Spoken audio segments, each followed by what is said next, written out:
বিগত বছরগুলোর চেয়ে যদিও এবার সিচুয়েশন ভালো, তবুও আমরা দেখছি সেপ্টেম্বর মাসে এসে কিছুটা ডেঙ্গুর প্রকোপ বৃদ্ধি পেয়েছে।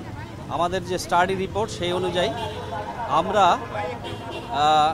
ডেঙ্গুর যে সোর্সগুলো, যেখানে আক্রান্ত হয়েছে, যেসব হসপিটালগুলোতে রুগী ভর্তি হয়, এই হসপিটালগুলোতে থেকে আমরা রুগীটা কোত্থেকে এলো, অ্যাকচুয়ালি ঢাকার কোন জায়গা থেকে তাদেরকে মশা বাইট করেছে এবং কোথায় থেকে সে রোগাক্রান্ত হয়েছে, সেই সোর্সটাকে আইডেন্টিফাই করে আমরা মূলত ইন্টারভেনশনটা করে থাকি।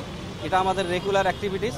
আর এই যেহেতু ডেঙ্গুর প্রকোপ একটু বেড়েছে, সেটাকে রিডিউস করার জন্য আমরা স্পেশাল ক্র্যাশ প্রোগ্রাম নিয়েছি 7 দিন ব্যাপী। এটা আজকে থেকে শুরু হলো এবং 7 দিন ব্যাপী আমাদের 54টা ওয়ার্ডে এটা চলবে এবং একাধিক কর্মপরিকল্পনা আমরা রয়েছে।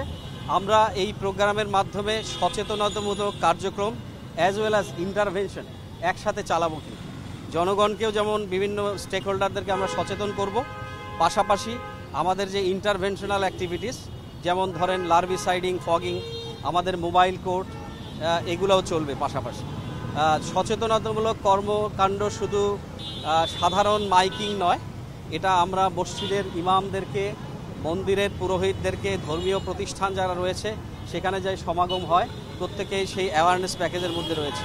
আমরা লিফলেট বিতরণ করছি। আর ইন্টারভেনশনাল অ্যাক্টিভিটিসের মধ্যে দিয়ে আমরা স্কুল, কলেজ, বিশ্ববিদ্যালয়ের শিক্ষার্থীদেরকে সম্পৃক্ত করছি।